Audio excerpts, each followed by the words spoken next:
Chapter 971, The Surviving Members of the Yao Family.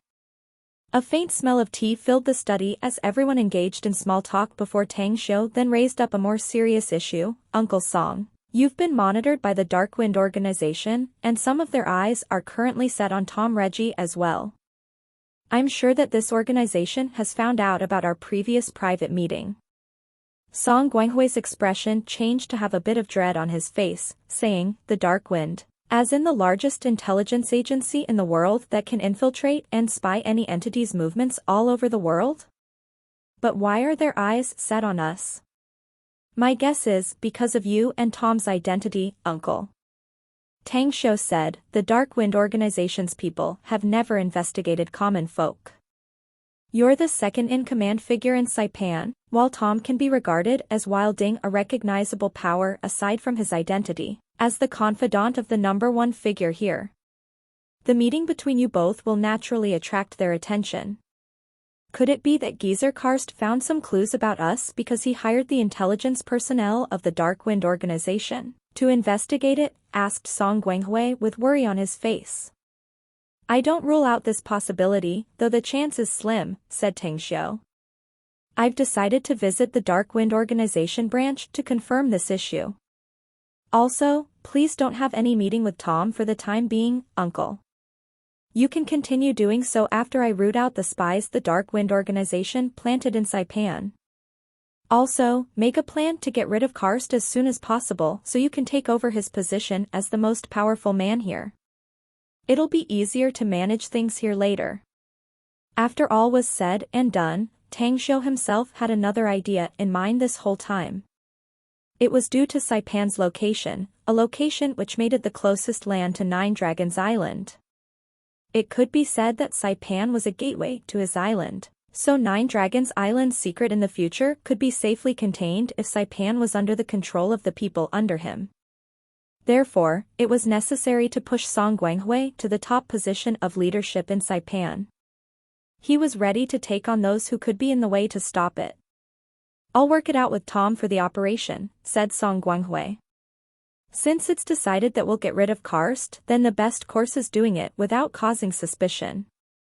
It's a forged accident, then, said Tang Xiu. I can assign my men to carry it out if you're constrained. They can get the job done perfectly. But the following work can only be carried out by yourself. It's fine. But be careful on your part, replied Song Guanghui. As dusk came, and after Tang Xiu left Jinla Mansion, Jing, who had been staying hidden, appeared from a dark corner and quickly came to Tang Xiu's front. Everything's done, inquired Tang Xiu. There were 3 of them, but we've dealt with them, nodded Jing. Since you've dealt with them, then let's head straight to the Dark Wind branch here, said Tang Xiu. Keep in mind to not let any of them escape, as it would expose us and bring out unnecessary troubles later. Copy that, said Jing respectfully. The Dark Wind organization had been one of the concerns Tang Xiu had in mind. This power was the world's largest intelligence agency with a terrifying number of intelligence personnel, at least 1 million, and possibly even more. It was unknown how many terrifying powerful characters were among them. He naturally held no fear against the Dark Wind organization with the current force possessed by the Everlasting Feast Hall. He believed that he could eliminate most of the top dogs of this organization should he raid their headquarters. But still, weeding out the grass was nearly impossible without culling out its root. He must be prepared to have crazy retaliation from this organization in the future should he fail to completely eradicate this agency. While he didn't fear them, his friends and family would be dragged into the swamp and experience dangers. Other than that, while it was true that individual combat prowess was of paramount importance in this world, there was still another danger stronger than an individual's strength: modern weapons, such as bombs, missiles, nukes, and some others. A large organization such as the Dark Wind surely had its own exclusive armed forces. Should they get desperate and use a dreadful weapon such as a nuclear warhead, even he himself wouldn't be able to stop them. Coastal area. In a forested hill of Saipan were several foreign-style villas owned by the Dark Wind organization. There, over 100 armed forces were stationed. Inside the villa in the center of the complex, Yao Guchuan quietly sat on the sofa. The room was pitch black, yet his eyes were particularly gleaming and were filled with killing intent. On the coffee table in front of him laid 3 photos, Tang Xiu, Song Guanghui, and Tom Reggie respectively. There was also a mobile phone next to these photos. Ring, ring, ring. The ringing tone of the phone pulled him back from his daydream as the slightly bright screen barely illuminated the darkroom. Yao Guchuan quickly grabbed the phone and pressed the answer button, inquiring in a deep voice, "How was it? Did you get something?" "Not yet, but we have found some other things, though." "What did you find?" "Tang Xiu just went to Jinla Mansion to visit Sanhui today. Our men are still monitoring the vicinity of Jinla Mansion, but we have yet to get any news of Tang Xiu leaving." "I see." Yao Guchuan then hung up with eyes sparkling. He had long hated Tang Xiu and even wished that he could mutilate him to pieces.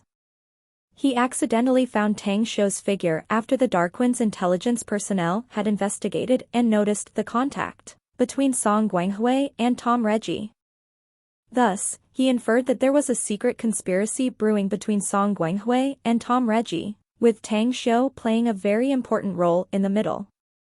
Therefore, he scattered all the Darkwind's intelligence personnel all over Saipan with the main purpose to investigate the relationship between Tang Xiu, Song Guanghui, and Tom Reggie.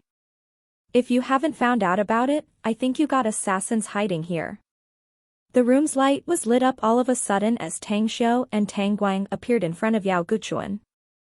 Tang Xiu had even sat across Yao Guchuan, legs crossed and sporting a faint smile on his handsome face. "You?" Yao Guchuan abruptly jumped up from the sofa. Outsiders may not know how dreadful Tang Xiu was, but how could he not? For someone who was able to kill the Amur tiger, saying that the killer was not powerful was an absolute understatement. But still, even if he was indeed very strong, how was he able to appear here before him so silently? Tang Xiu smiled faintly and asked, "Why do you look so shocked?" While staring at Tang Xiu vigilantly, Yao Guchuan asked in a deep voice, "How did you come inside? This place is guarded by a lot of guards and the various monitoring equipment here leave no blind spot at all. There's no way you can come here without being spotted by my men.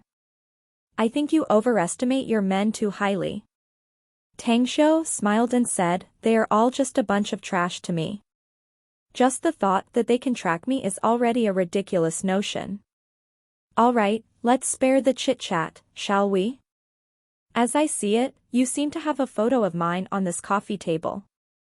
This made Yao Guchuan's complexion change, but he narrowed his eyes and said, "I don't think you're unaware of my identity since you came here, Tang Xiu." "That's right. I'm the branch supervisor of the Darkwind office in Saipan. Now tell me what your purpose is in coming here." "Purpose?" Tang Xiu lightly smiled. "My purpose is simple. I want to get information from you, no less." Feeling slightly relaxed inwardly, Yao Guchuan asked with a deep voice, "Then what information do you want to buy?" The Darkwind's objective is always clear. So long as the price is right, you can get even the sleeping posture of the US president should you want it. Tang Xiu lit up a cigarette and waved. "Spare me the US president's sleeping posture. What interests me is you. Accurately speaking, it's your Darkwind organization that interests me." "I don't get you." Yao Guchuan knitted his brows. "Playing a fool, huh?" Tang Xiu sneered. "If you don't get it, then let me rephrase. Why has your Darkwind agency been digging up info about me, as well as Song Guanghui and Tom Reggie? What's your purpose in sending your men to secretly monitor Song Guanghui and Tom Reggie?" Yao Guchuan was silent for a while and then answered, "That's my job here. Song Guanghui and Tom Reggie's identities are not ordinary. There is a high chance that someone will buy information about them. I naturally won't miss any intel that can fetch a fortune." "How insightful you are. You also got some shrewd business acumen in you, eh?" Tang Xiu gave a thumbs up and praised. Well, if it weren't for my visit tonight, I'm afraid you could have been promoted to a higher position in the Dark Wind organization in the future. I accept your compliment, said Yao Guchuan. Just tell me what kind of intel you need if you're coming to buy information. But if you've come to make trouble, I have many men here that will make you pay much more than you can even imagine, even if you're strong enough that even the Amur tiger is not your match. Wow. I like those words of yours. Tang Xiu clapped and happily said, well, it seems that I must do something to prove you wrong, though. What are you trying to do? Responded Yao Guchuan quickly. Jing, sure, do it, said Tang Xiu with a smile. Tang Xiu, there's no enmity between the Dark Wind and you. Yao Guchuan's face greatly changed as he shouted, we did investigate some information about you, but why do you want to kill us? Don't tell me you're not afraid to be a mortal enemy of my Dark Wind organization? Whoosh. Tang Guang flashed and instantly appeared in front of him. He grabbed his neck and lifted him from the floor, sneering. Do you fucking think my boss would care about being your Dark Wind organization's enemy? What shit is your Dark Wind, huh? Should my boss will it so, he's fully capable of completely destroying your organization. Well, don't scare this guy, Guang. Tang Xiu smiled and said, if you scare him to death, I won't be able to squeeze some valuable info from him. Tang Guang nodded slightly and threw Yao Guchuan to the floor and flashed back to stand behind Tang Xiu. So, what's your name? Asked Tang Xiu with a smile. Guchuan, answered Yao Guchuan after being silent for a while. Guchuan is just your name. What I want to know is your surname. Tang Xiu rolled his eyes and mocked him. Don't try acting like a smartass. I can find your Dark Wind organization's branch, so I can naturally find the name of who's in charge of the branch here. You've just confirmed now that my suspicion about you is correct, isn't that right, Mr. Yao? Chapter 972, Only Dead Men Tell No Tales. Mr. Yao? In that instant, these two words sent a chill all over Yao Guchuan's body. With fear now gushing out and reflecting in his eyes, the shadow of death seemed to have come to loom over his head. He had long hated Tang Xiu and wished that he could mutilate him to pieces, pulling out his tendons and skinning him alive. Yet, he didn't want to die. He must live and accumulate power. Only then would he be able to carry out his vendetta for the blood shed by his family. That's right. Yao is his family name, the Yao from Beijing, China. His family was once a force to be reckoned with in China and possessed great energy and power. He had been sent overseas by his family in secret, and after many years of operation, he succeeded in becoming an intelligence officer of the Dark Wind organization before he was appointed as the branch supervisor in Saipan due to his merits.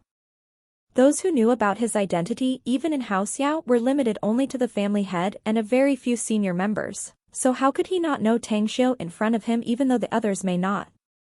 Are you curious how I found out about it? Asked Tang Xiu with a smile. Standing up from the floor, Yao Guchuan jumped 2 steps backwards vigilantly, putting his hands in his trousers pockets. He asked with a bitter expression, I'm really curious how you found out that my surname is Yao. Not even the Darkwind's top management have been able to investigate my true identity no matter how pervasive their network is. Well, it was just a guess, said Tang Xiu with a smile. What? Yao Guchuan stared blankly, but it was quickly replaced by anger as he growled, you just fucking set me up with your words, fucking bastard. You do want to completely annihilate us, don't you? Tang Xiu raucously laughed and said, I did send my men to kill the core members and those whose combat prowess was enough to work for your family. But I have nothing to do with the rest of the ordinary members of your family, nor did I do anything to those average martial artists. Ask yourself who made your family be so arrogant and rely on their tyrannical power to offend people left and right? The Yao isolated themselves, which was the very cause of your own downfall. There were too many clans, families, forces, and people to count who immediately jumped out to beat your family right after your downfall. If you want to resent and hate someone, hate your own family for what they have done for so many years. If it weren't for you, no, if it weren't for your Tang family, how could my Yao family have fallen so miserably, roared Yao Guchuan. I fucking hate you, yes. I can't wait to slice your flesh, skin you alive, drink your blood, and eat your flesh, but what about it? I'm the Saipan branch supervisor for the Dark Wind organization, a senior officer of the Dark Wind. Do you dare kill me?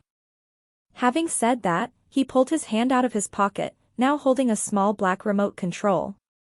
His finger was ready to press the red button on the remote. Tang Xiu creased his brows and had a bad hunch. It was a crisis. A sense of emergency intensely grew inside him at the moment Yao Guchuan pulled out the remote control. A pang of regret also ate at his mind as to why he didn't directly kill Yao Guchuan or had him under control, leading to a situation where he lost the ability to act. You have your own trump card, it seems, said Tang Xiu slowly after being silent for several seconds. A ferocious look on his face, Yao Guchuan growled, you guessed it. This is my trump card, a life-saving one, making it so you won't dare to take any audacious and reckless move. This is the branch of the Dark Wind in Saipan, the very place for us to be able to drag our enemies to hell with us. You didn't expect it, did you? This place has been rigged with highly explosive TNT everywhere. Once I press this button, all of them will detonate and everything will be blown into pieces. Tang Xiu instantly unleashed his perception and quickly covered hundreds of meters area. Much to his dread, the said explosives had indeed been planted in several extremely hidden places in the surroundings. However, what he dreaded was not exactly the bombs in these places, but the ones deeper underground. Those gave him a dreadful sensation, almost like great suffering was looming over him, which could bring him death. With my heavenly art of cosmic genesis, I may be able to survive, albeit barely. But Mo, Jing and the rest who are also hiding here won't make it once all these explosives are detonated. Do I have to give up this chance to kill Yao Guchuan? If I am to let him off this time, it's highly likely he'll pass on the intel about me to the Dark Wind headquarters. Once it happens, they will definitely set their sight on me and do everything in their power to investigate anything about me. Regardless of how good the everlasting feast hall has been concealing our existence, clues that eventually expose information about me are inevitable. Is there any way to kill Yao Guchuan now while still preventing him from detonating the explosives? Should I order and to secretly assassinate him now? But this is not a realistic option, since it's unlikely for her to be able to prevent his finger from pressing the button the moment she acts. I don't think the body-controlling art is an option either, as it's too late to cast it. Countless thoughts popped in and out of Tang Xiu's mind until he was finally at his wit's end. He then looked at Yao Guchuan's ferocious expression and shook his head slowly. You win, said Tang Xiu while looking at Yao Guchuan. I can't kill you indeed. But you must promise me that no info about me will be passed to the Dark Wind headquarters. I'm sure you already know what I'm capable of. If I want to kill you, even if you flee to the ends of the earth, you will only have a dead end in any corner of the world. Only then did Yao Guchuan's tightened heart feel relaxed. He stared at Tang Xiu with a complicated expression before nodding. He didn't want to die. It was better to live than to die. As long as he was alive, everything was possible. He could achieve nothing while dead. Aside from that, Tang Xiu was correct. No matter where in the world he ran to hide at, he wouldn't be able to survive if Tang Xiu was really hell-bent on killing him.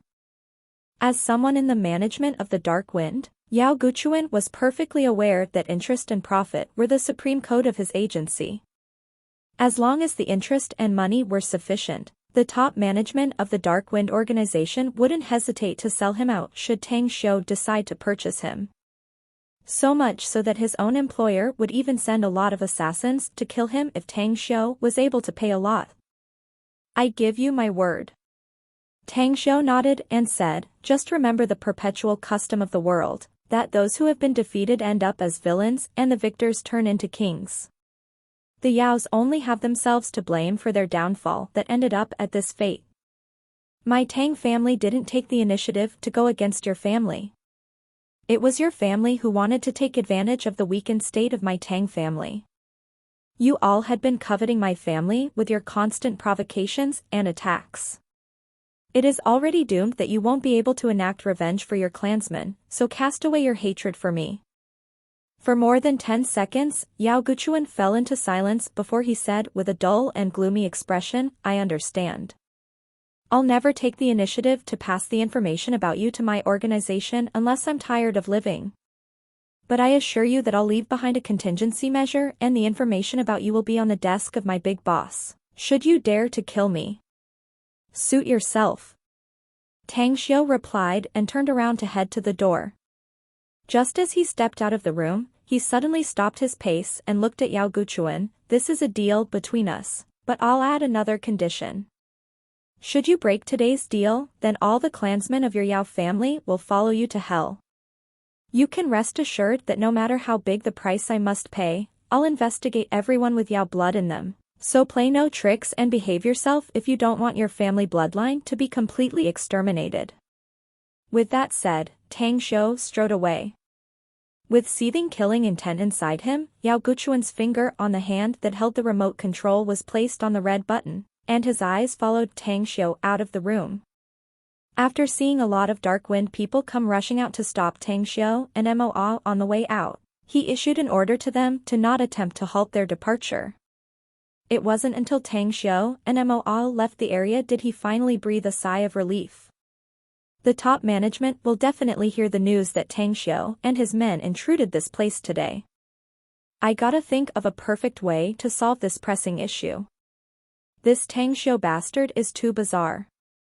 It seems like it's impossible for me to avenge my family in this life. But still, I must sort out and find any information about him and then hand it over to someone trustworthy. He can expect to have endless troubles haunting him if he dares to kill me. Yao Guchuan turned back into the room but didn't put away the remote control. His finger was not even removed from the button. Time passed by and after a few hours, it was already late at night. Yao Guchuan still observed the surroundings with a dead serious expression. After he found that there wasn't the slightest sign of disturbance or sound in the surroundings, only then did he finally lift his finger from the remote control's button. Wish. Just half a meter away, a flickering light of a sword suddenly flashed and directly cut off Yao Guchuan's arm, then beheading him. In that instant, the black-dressed Tangan appeared and snatched the remote control from the chopped arm's palm. As Yao Guchuan's head was cut off, he continued to see the swirling and flashing world around him. He saw his headless body, as well as a female with a bronze mask, take the remote control from his chopped arm. Fucking asshole. He didn't keep his word. Only dead men can tell no tales indeed. With these last two thoughts in mind, Yao Guchuan's consciousness finally dispersed into nothingness. Tangan apathetically looked at Yao Guchuan's dead body before her figure flickered and instantly disappeared out of thin air. In just dozens of seconds, she appeared a few kilometers away in front of Tang Xiu and called out while giving him the remote control. Boss. Well done. Tang Xiu nodded in satisfaction and said, there's another task I need you to carry out. I want you to get all the information available here tonight, especially the list that records the Darkwind's members in Saipan. Once you get them, eliminate them no matter how many of them there are. Consider it done, replied Tangan. Her body then flickered and disappeared again. At the same time, Jing and the rest simultaneously moved to lurk toward the Darkwind branch. Mo, however, looked indifferent and asked, would you like me to stay behind, boss? Tang Xiu handed the remote control to Mo and nodded, there's no need to stay here after you've accomplished the mission. Understood. Mo complied and quickly followed Jing and the rest. Chapter 973, Schemes Within Schemes. Lao Bei Resort. Tang Xiu began cultivating after returning to the villa Tom Reggie had arranged for him. He didn't cease cultivating as of late, but he hadn't had much progress after the battle at sea and on the barren island. He had been reminded once again by the fact that his power was still weak after tonight. If he was at least twice as strong as he was at the present, he wouldn't have been at his wit's end when Yao Guchuan held a remote control and threatened him with detonating the explosives. He only possessed a few demon stones, while he also hadn't gotten more of it from his deal with Esingluan so far. Nevertheless, even though the demon stone was dwindling, he still took out 2 more pieces and began to absorb and refine them, rapidly improving his strength. As morning came, while Tang Xiu was immersed in his cultivation, he suddenly felt a big tremor as though an earthquake had just begun and his eyes suddenly opened. Ring, ring, ring. His mobile phone rang. Tang Xiu grabbed his cell phone and quickly glanced at the caller on the screen. A smile immediately appeared on his face as he picked it up and said, "Is it done?" "It's been done, boss." It was Mo A's voice coming out of the phone. "Well done," said Tang Xiu. "I'm waiting for you and the rest to come back, then." After saying that, he directly hung up. 10 minutes later, Tom Reggie came in a hurry. Upon seeing that Tang Xiu was standing on the second floor's open balcony facing and looking at the sea in the distance, he immediately shouted, "Something happened, boss." Tang Xiu creased his brows and his figure floated down. After arriving in front of Tom Reggie, he asked, "What happened?" "I just got the news that there was a big explosion in the forested hill in the coastal area here," said Tom Reggie. "The explosion was so powerful that nearly all of the forest was blown up. I already sent my men to ask around. I heard that the forested hill was originally a Dark Wind organization branch in Saipan." "Is that all?" asked Tang Xiu. "What do you mean by, is that all, boss?" "Is this just a minor matter?" asked Tom Reggie hurriedly. "The Dark Wind is the largest intelligence agency in the world and their branch in Saipan has been blown up. With serious casualties, this will definitely shock the world, boss." "Pipe down, will you?" replied Tang Xiu. "It's nothing but a small branch of the Dark Wind organization in Saipan, no more. What's the big fuss for? Besides, it was Ah and the rest who did the work." What?" Tom Reggie was so dumbstruck his jaw went wide as he looked on in disbelief. "The Dark Wind organization has been monitoring you and Song Guanghai, but you both haven't found out about it yet," said Tang Xiu lightly. "I ordered Jinshi's team to neutralize all their intelligence personnel around you yesterday, and then I led them to the Dark Wind organization branch last night. I just didn't expect that the Saipan branch's supervisor to be my former personal enemy, though. Hence why I might as well eliminate them directly once for all." Tom Reggie gulped down and his head went blank, unable to express his feelings in words. The news he got mentioned that the big explosion killed at least 100 people. But such a great disturbance turned out to be the work of the men sent by Tang Xiu? Damn. "He's a true Grim Reaper," whispered Tom Reggie inwardly while looking at Tang Xiu full of awe. "Don't stare at me with that kind of look, will you?" said Tang Xiu smilingly. "All my enemies will meet their makers, while all my friends deserve peace and prosperity. The Dark Wind is indeed the world's largest intelligence agency now, but the agency I've established will definitely replace it in the future." "You've established your own intelligence agency, boss?" asked Tom Reggie hurriedly with a shocked face. "Of course. If you want your own secret to be contained in the dark while obstructing others to investigate it, then you must become the lord of the information network yourself," said Tang Xiu lightly. "Now you realize that following me is a blessing, don't you? It's the same for Ah and the others. Not only am I bestowing you with strength, I am giving you opportunities, but you'll also face much more formidable enemies with me. If you can live to the end, you can also drive yourself to be one of the most powerful men in the world. But if you die earlier, then you can only be recorded in the monument tablet of our organization." Opportunities and challenges were 2 sides of the same coin, and Tom Reggie also understood this principal truth. He also had his share of opportunities and challenges all these years. He had heard about the existence of dreadful characters, yet none of them could compare to Tang Xiu. A man must indeed strive and rely on himself to be strong. For those who are able to stand out from the rest in the world in the future are those who must pave their path through bloodshed and piles of corpses. An intense fighting spirit birthed inside Tom Reggie's heart. He was willing to devote his loyalty to a tough and fierce man like Tang Xiu. With this ambition in his heart, he also perfectly realized that he must follow Tang Xiu if he wanted to become stronger and achieve infinite success. Then I'm devoting my life to you, boss. Those who are willing to entrust their life to me are my brothers, said Tang Xiu with a smile. Regardless of the countless dangers and crises that I'll come across along the journey, I'll try my best to ensure that my brothers stay alive. Keep striving hard since I think highly of you. Will do, firmly nodded Tom Reggie with a serious expression. Tang Xiu fished out a cigarette, but hadn't yet taken out a lighter before Tom Reggie quickly reached out with a lighter and ignited it for him. Tom, contact Uncle Song immediately. The big explosion in Saipan will definitely become a good opportunity that we can take advantage of, said Tang Xiu.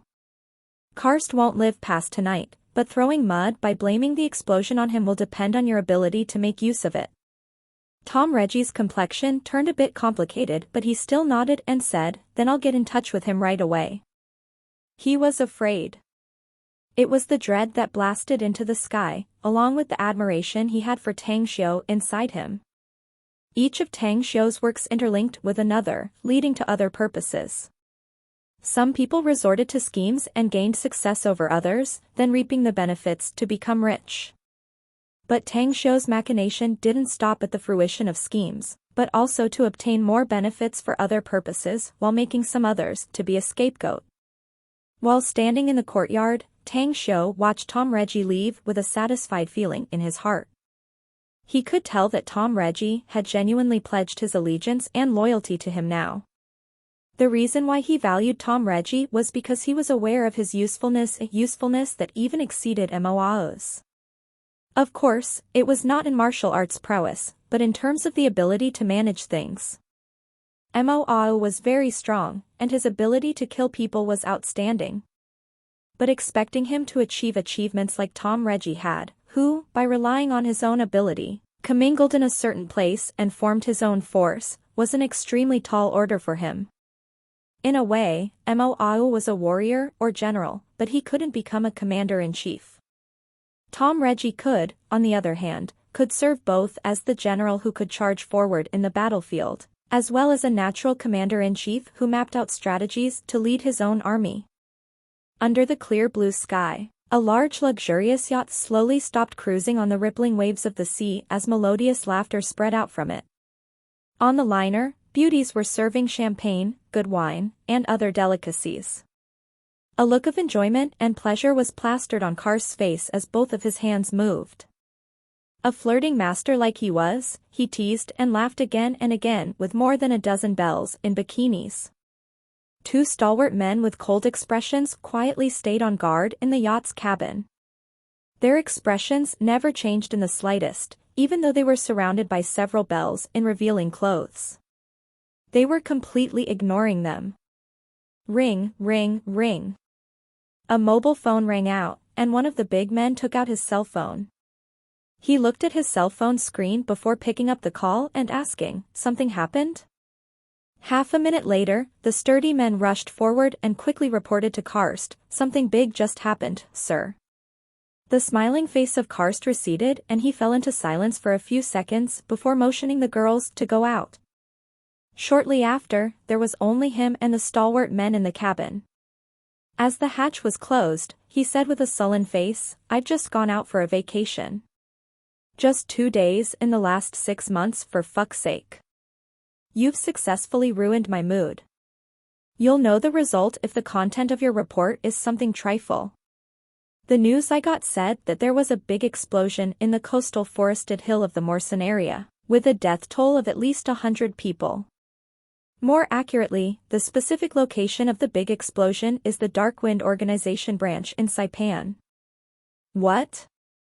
Karst jumped up from the sofa all of a sudden with a horrified and stricken look. The news should be true since the cause of the big explosion was a large number of explosives stored in the explosion site, continued the stalwart man.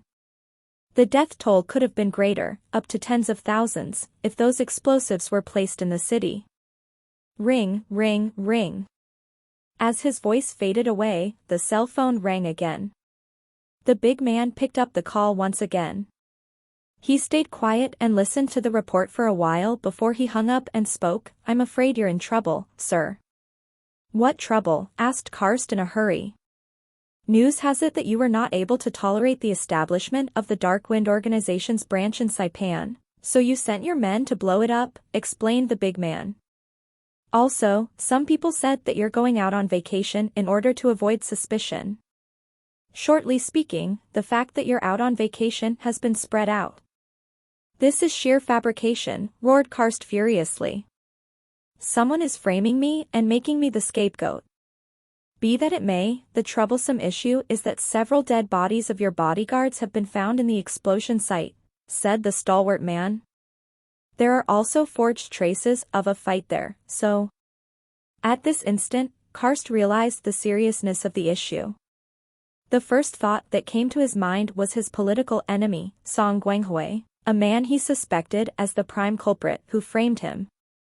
With a seething murderous aura, Karst ordered, "Get in touch with Blanc and Tom Reggie. Someone is conspiring against me, but I won't sit still and wait for death. If he wants to fight, then I'll just rip everything and let hell loose," shouted Karst with a voice that carried his murderous intent. Ah! God. Is that a man? Am I dreaming? How is this possible? Exclamations and screams from the girls were heard from the outside of the cabin. Karst and the stalwart men exchanged glances. The two men suddenly realized something and immediately rushed out of the cabin. When they came to the deck above, the sight that appeared before their eyes was a handsome youth in white attire treading on the water dozens of meters away, walking toward the ship step by step. Chapter 974, The Death of Karst. Karst was unable to believe what he was witnessed. He had never believed in any existence of a god in the world as he was an atheist. Yet, a scene that depicted a godlike existence which could only appear on TV was taking place before his eyes at this moment. Am I having a dream? Is this an illusion? Shaking his head hard, Karst looked around. As he saw all of his men and the bikini girls wearing dumbstruck expressions with eyes trained on the handsome youth trotting the surface of the water towards them, he realized that neither was it a dream or illusion clouding his eyes. "Are you Karst, the governor of Saipan?" There was a smile on Tang Guang's face, yet his eyes gave off a vibe of murderous intent somehow. Although he had received information that Karst took several of his men and brought a lot of butterfly socialites on vacation at sea, he still had to spend quite a lot of energy and effort to find this man. "Who are you?" asked Karst, vigilantly looking at Tang Guang. "You don't need to know who I am." Tang Guang shook his head and smiled. "Just answer me. Are you Karst, the governor of Saipan?" "Of course, you can refuse to answer, but for the price of your dead body becoming food for the fishes." Karst moved his hands to his back, only to find that his gun, usually holstered behind him, was left in the cabin. However, his eyes swept to his two men on either side of him before immediately moving. He quickly unholstered one of their guns, aiming its muzzle and saying in a deep, cold voice, "That's correct. I'm Karst. Your distinguished self has a special background and is doing something I thought that only God could do. But I just recalled something all of a sudden, that you're not any god, for this world has no god whatsoever." "Who said I'm not a god?" teased Tang Guang with a smile. "Many people view me as a god." "You're wrong." Karst sneered and said, You're just a quite powerful ability user, no more. Your special ability should be water manipulation, right?" "Me, an ability user," responded Tang Guang with contempt. "You actually are comparing me to those ability users? Do feast your eyes carefully on what I'm capable of doing." Having said that, he slowly raised his arm. Two blobs of flame suddenly appeared on his palm that immediately invited exclamations of shock from the girls in bikinis on the yacht. Pupils shrunk, Karst said with a shocked voice, "You are an elementalist with water and fire attributes? Who exactly are you?" Rolling his eyes in response, Tangguang coldly snorted and said, "You got a frozen brain, huh? What a retard." The instant after, the two flames floating above his palms flashed and hit the yacht, leading to a violent explosion the moment they hit, killing Karst, his two bodyguards and all the bikini girls in just a second. Hung, a cold snort was heard. Tangan in her usual black suit and bronze mask coldly glanced at the exploding yacht and the floating corpses on the sea surface, as she indifferently said, "You made a mistake. You talked too much, making you an unqualified assassin." "Who said that I'm an assassin in the first place?" grinned Tangguang after turning around. "I'm always a warrior who openly charges forward in battle. It's your role as an assassin who strikes from the dark, and ambushes and surprise attacks are always the better fight in battle," sneered Tangan. "It's best for you to learn spacetime-based spells, you know. What I need is a higher level of cultivation and individual combat force, though you would definitely benefit from spacetime-based spells yourself." Tangguang waved and said, "All right, you've told me this countless times already, aren't you getting tired of bothering me? Hey, it seems that I need to speak with boss whether he can keep you guarding him, saving myself from having you pester me every day." Tangan glared at him before she released her sword out of thin air. Sword energy then flashed, precisely striking all the dead bodies. Her figure then flickered and disappeared into the air. Tangguang rolled his eyes in response before he turned around and flashed in the direction of Saipan. Tang Xiu enjoyed himself in the villa of the Lao Bei resort, sunbathing and allowing the sea breeze to massage his skin. At the moment, he remembered Zhang Xingya since he felt that if she were to come back with him at this moment, she probably would stay by his side, massaging his arms and legs and devoting herself to serve him with her lovable manner. As of late, she had practically been staying around him constantly and literally agreed to his every activity. She kept accompanying him often whenever he had things to do as long as they were together. But this time, Zhang Xingya didn't come with him. She said that she liked Nine Dragons Island and was prepared to stay for a while there, mentioning that she should give herself a holiday and vacation. Whoosh! A blurry figure flashed from a distance and appeared in front of Tang Xiu in the blink of an eye. It was Tangan with her usual black robe and bronze mask as she greeted respectfully, "Karst is dead, Grand Master. With you doing the job, I can rest assured about that," said Tang Xiu with a smile. "Also, where's Guang? How come you've reported alone?" About brother," replied Tangan with a helpless expression. He went to find himself a woman." Tang Xiu stared blankly and asked in a surprise, "He actually went out to find himself a woman? Is he in love with someone?" "Humph, the woman he's looking for is not a decent one," said Tangan with a resentful face. "He just dumped himself into some obscene place in the resort, justifying it by saying he is venting his murderous impulse." Pfft. Tang Xiu shook his head with an expression between tears and laughter. "I thought that Tangguang had a different sexual orientation and didn't like women. It turns out, well, let him be. Let him do what he wants. It's normal for men to vent out their physiological needs, to begin with." The response, however, made Tangan zone out, and she replied with a helpless face again, "Boss, I see you as a person with a proper manner. How can you indulge your subordinate with drowning himself in such a messy obscenity? What I want to say is, you should drag my brother out and give him a hard lesson, then give him a death command to never fool around with such women in the future." Her request made Tang Xiu force out a wry smile. "I don't think I have the right to poke my nose into his private affairs, do I? Tangguang is a grown-up man and he has his own preferences. I may be his Grand Master, but it's not like his affairs are something I must manage. And he's indeed your brother, but I advise you to give him some space with his private life. Besides, he won't act so unruly and indulge himself anymore once he has enough playing around or has met the woman he loves in the future. Then what about you? You're also an adult, and you should also have some time for your love life and find yourself a good boyfriend, no? Our everlasting feast hall has many good men. Do you have anyone that has entered your eyes? Having the topic rebounded back at her by Grandmaster was something Tang An never expected to occur. Ever since she met and stayed around Tang Xiu, she came to a realization that other men simply couldn't compare to her Grandmaster. Despite the fact that he was a bit fickle in love affairs and also had many women, he was an outstanding man given that he was not the kind who indulged himself in debauchery and slept with women, without any sort of affection whatsoever. Just this sense of responsibility was countless times better than her own big brother. There's no way I can tell you that, Grandmaster. Tang An stomped her feet with womanly shyness on her face before she disappeared. Tang Xiu raucously laughed. As he stopped laughing, he fished out his cell phone and dialed a number.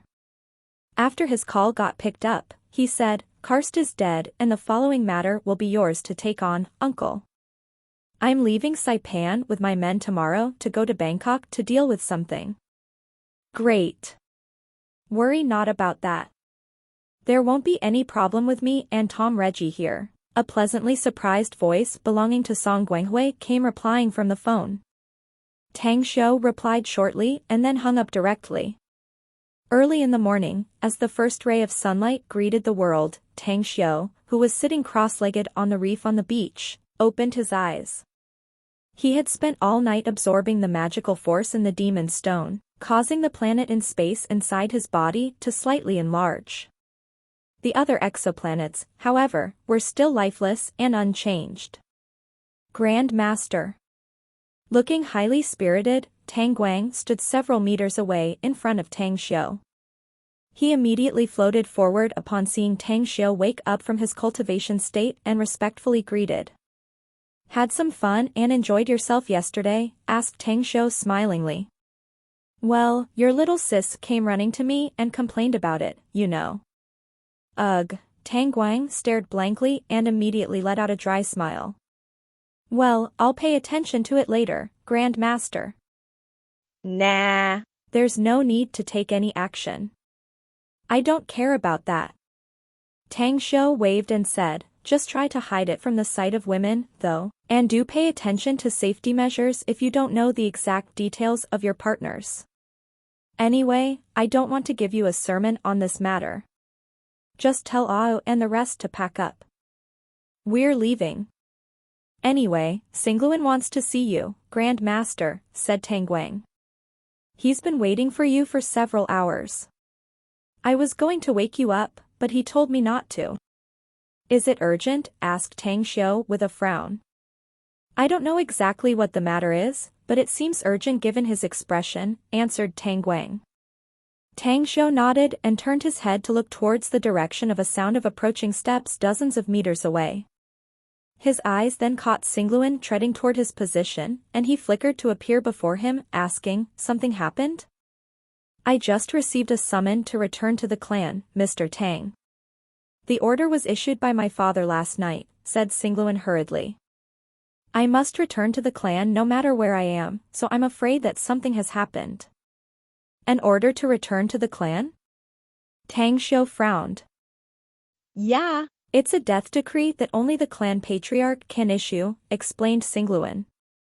"Any members of the Dark Shaman clan, regardless who and wherever they are, must return to the clan at once. In the past, it has been issued by the patriarch when my clan encountered a life and death crisis. I never thought that it would also be issued again now."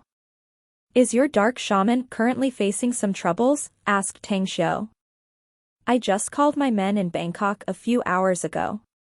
He hadn't heard anything about the crisis facing my clan." Singluan shook his head.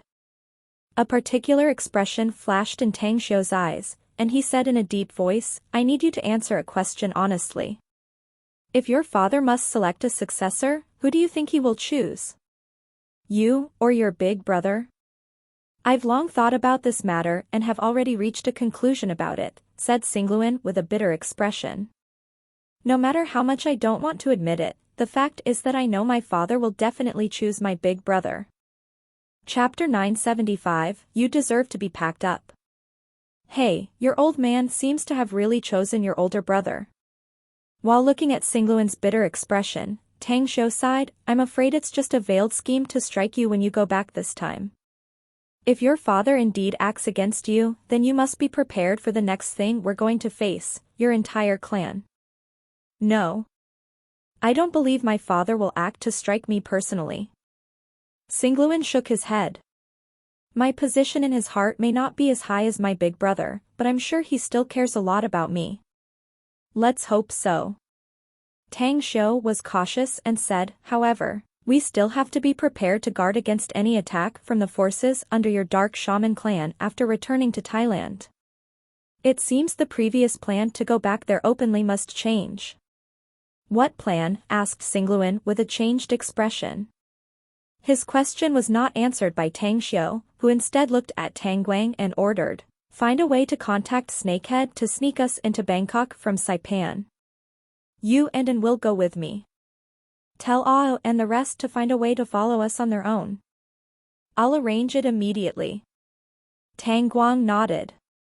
As noon came, 2 off-road cars quickly headed for the port, rumored as a property of the 4th powerful figure in Saipan. The port was a small, but it still had several cargo ships anchored there. At present, more than a dozen black-suited middle-aged men with sunglasses stood around a black youth standing by several off-road cars. The youth was talking to a lean man wearing a long robe with a flower pattern and a cap, yet their exchange looked icy and tense. We'll sail 15 minutes from now. I don't give a fuck who you are. The schedule has been set and that's it. Find yourself other means to leave here if you don't like it. I'll transfer $1 million to your account if you set sail now, said the black young man in fluent English. A look of greed flashed in the thin middle-aged man's eyes, but it was soon replaced by hesitation as he stubbornly shook his head. No. This is our rule and I can't break it. What's more, your group is not the only guest we have. There are some other groups, so wait for them before we set sail. His response made the black youth spit out curses. The dozen stalwart men around him quickly pulled out their pistols and aimed at the thin middle-aged man. Right as their muzzles were aimed at him, however, a group of people looking like simple fishermen appeared all of a sudden. These men and women emitted out intense killing aura. Each of them was armed with submachine guns and rifles, while the stalwart men had only pistols. Upon realizing the situation, the black youth immediately raised his hand and said, all right. You won, buddy. Just hope that we won't bump into each other again in the future. With that said, he led a dozen strongmen and quickly boarded the nearest cargo ship. Tang Guang, who had been following Tang Xiu, watched the scene in front with a contemptuous look, whispering, that's just a frequent scene we'll see among smugglers, boss. Some who are lucky will reach their destination, but those with bad luck will only get robbed and thrown into the sea as corpses. It seems like we're about to get some tough guys this time. Do you think they are tough? Asked Tang Xiu. Nah. Not to us, but to average people, yes. Tang Guang shook his head and added, for laymen, those guys are very hard to deal with, especially those who just boarded the ship. They should have killed many people in the past. There's no need for us to complicate things. Tang Xiu nodded. We just need to arrive in Bangkok secretly. If they don't provoke us, just ignore them unless they want to court death. I understand. Tang Guang nodded. Quickly after, Tang Xiu's group of 9 came to the front of the thin man. Tang Guang quickly made several gestures to him and then paced forward and said, I already transferred the money to your account this morning. My group's code is Shadow of Ghost. No need to speak much since you already know the procedure. The middle-aged man looked at the group and said, but keep in mind to obey our arrangements along the journey, lest you want to face us. All right, get on board. We'll set sail in 10 minutes. There's another thing I want to know, said Tang Guang. How many people are you smuggling this time? The lean man looked at Tang Guang with a slightly surprised expression and grinned. Well. It seems like I'm facing a group who has been in the business for a long time, huh? All right, there's no harm in telling you, though. We already got 40 souls with us going to Bangkok this time. Combined with you lot, it will be almost 50 in total. But you gotta be careful, dude. Those shits who just boarded the ship are no saints. We'll do nothing if you get into a conflict with them along the journey. Roger that, said Tang Guang. A little bit later, everyone had boarded the cargo ship. The ship was very dirty, and one could see garbage and dirt everywhere, along with tons of scattered goods all over. As everyone entered the ship, they could all smell a faint stench from the cabin. The situation inside was abysmal, with people scattered among the goods in groups of 3 to 5, although there were also groups with 7 or 8 people. Furthermore, old and young men and women were also seen on the ship. The most noticeable was a young, ordinary-looking woman with braided hair and 2 mixed-race children not much older than 7 in tow. Tang Guang flipped his hand and took out a dagger as he strode to the inside corner. He glared at the 3 men sitting there and coldly said, "Scram. This spot is ours." The 3 men looked at Tang Xiu and Xingluan's group and quickly exchanged glances before standing up to hide elsewhere. Tang Xiu just let out a faint smile. When he passed by the woman, he threw a few candies to the 2 children and then went to the corner to sit down. Afterward, several other small groups of smugglers came aboard, each group with 4 people at the most, including group of 2 and a lone traveler. 10 minutes later, the thin middle-aged guy came in from the outside with 2 young men armed with submachine guns. The former glanced coldly around the cabin and loudly said, "Welcome aboard, everyone. It's an honor to have you all aboard. I'm Mark, the head of Snakehead. I'll tell you all in advance about the journey. We're going to stop by an island midway. There are other ships will pick you up and bring you to your destination. One thing you must do is obey the rules on my ship. For those who dare to cause trouble, I warn you that the gun in my hands will deal with you no matter who you are." The ship then started cruising. A few hours later, the ship had cruised further a ways away from Saipan. There was nothing to be seen but the endless blue ocean. It was the afternoon and the sun was very bright, sending its warmness and comfortable light into the cabin through the window. "I'm hungry, Mom," a feeble voice drifted over from afar. Tang Xiu looked at the source of the voice and saw the boy on the left side of the woman, stroking his belly. The woman gritted her teeth, tears visibly hanging on her eyelids. She reached out to hug the little boy and whispered, "Little boo dear, Mom didn't bring any food this time since we were in a hurry to leave. Please endure it for some time. Mom will immediately buy some meals for you once we arrive in Bangkok." Despite his disappointment, the little boy nodded silently. Tang Xiu sighed inwardly. He put his hand into his clothes pocket and secretly took out 3 bars of chocolate from his interspatial ring. Then, he stretched out his hand to throw them over to the mother and children, saying faintly, "Adults can endure hunger, but growing children can't. Hearing you speak, you are from China, aren't you?" With a slightly changed expression, a look of vigilance could be seen on Zhu Qing's face. She shot a deep look at Tang Xiu before picking up the chocolate bars in front of her to give to the 2 children. "Thank you. We're indeed Chinese." Tang Xiu just nodded in response and didn't speak again. At this time, the black youth looked at Tang Xiu before he shifted his attention to the woman and her children. He suddenly whispered to the men around him.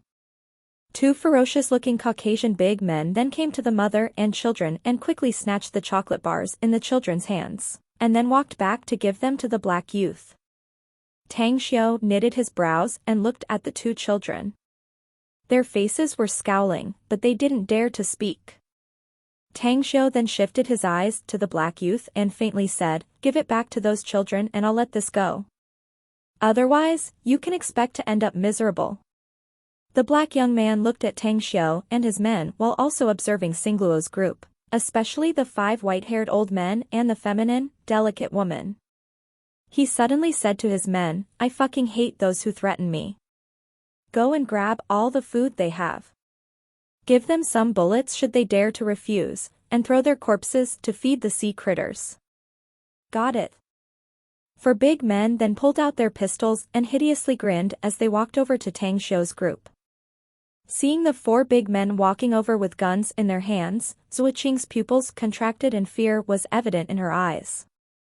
However, just as those 4 big men were about to arrive in front of Tang Xiu's group, she immediately shouted, "Please don't disturb them.